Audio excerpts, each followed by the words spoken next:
Well, that helmet saved my life.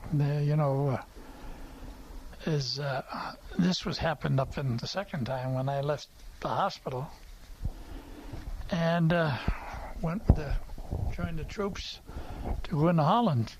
If you remember that movie, Bridge Too Far. I guess that's what they called it. With the 101st Airborne and the 82nd Airborne, the British, and it was a combination of all, the Allied troops going up into Holland to push the Germans out of Holland and push them out the war practically. It was a big part of helping them push out the war anyway. I got hit another time. We landed on Friday. I got hit on a Sunday, I think it was. And how I got hit was that we as officers in those days, I think they have changed that, always had this, I was a first lieutenant at the time, always had this, second lieutenant had a gold stripe and a first lieutenant had a big white stripe in his helmet. And the Germans, of course, thought if they got the officers, that was the end of but that never happened with the American troops. No, even when they got the officers, they had some GI, sometimes a lowly private, it happened, or some sergeant or staff sergeant or master sergeant would take over, and they used to continue on, and it never happened to the American Army like it happened with the German or even British Army, I believe. They depended on their officers, and when officers quit, especially the Germans, because most officers in the German army and the English army were people of nobility. You had to be a high class person to become an officer in the German army and, I believe, in the British army. But that's not a complete fact, but I have heard that, that's all. But the American GI, he could take over. Well, I remember this day going out, and I was acting as a point. Sometimes you used to ask one of your guys, all right, Kalinowski, you take the point. How about you, Lopez? Or different guys wearing my outfit. And the first answer that always used to come back, oh, me? Why me? Never mind, I said this particular day, I'll do it myself. So I was the point this particular day when I got shot. The bullet, as I noticed, the helmet that I have as my souvenir, is the lip of the helmet shows an indentation where the bullet went from the lip right up into the main part of my helmet in the head. But I had that helmet, and it came down almost over our eyes. It was a very protective helmet. Looked, it was a little heavy too. But inside that helmet, we had a helmet liner that helped us more comfort for our head. But that bullet, if I didn't have that helmet down the way I had it, just above around my eyebrows right there where it lipped over, if I didn't have it down that low, that bullet would have went right into my eye and through my head. But as it showed, the bullet hit the lip of the helmet and went up, took part of my left frontal skull bone, part of it away. That's why I have a little plate up there.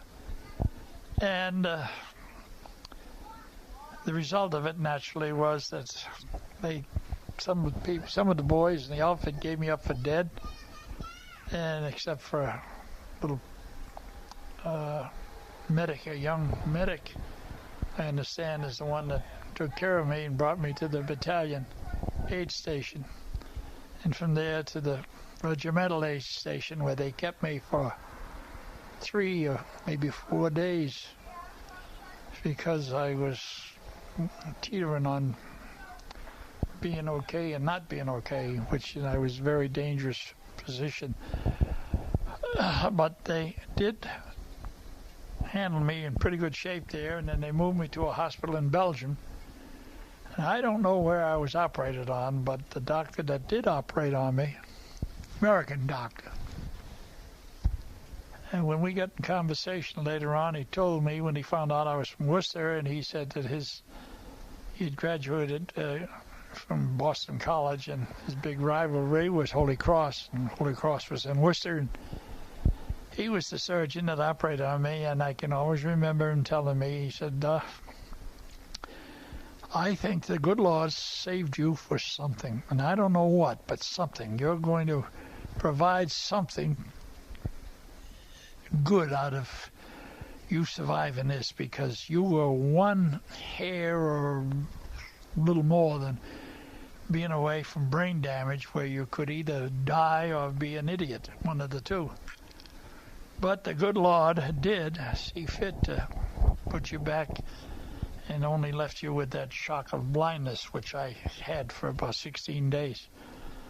That was because of the shock in the head, I guess. But you recovered your eyesight after that? Well, I recovered my eyesight back in the hospital where I got to tell you about my sister. Well, the same hospital, the 61st General,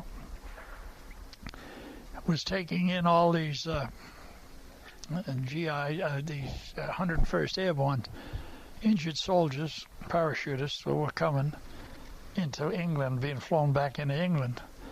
And that happened to be my sister's hospital, and back in the same hospital I was in before.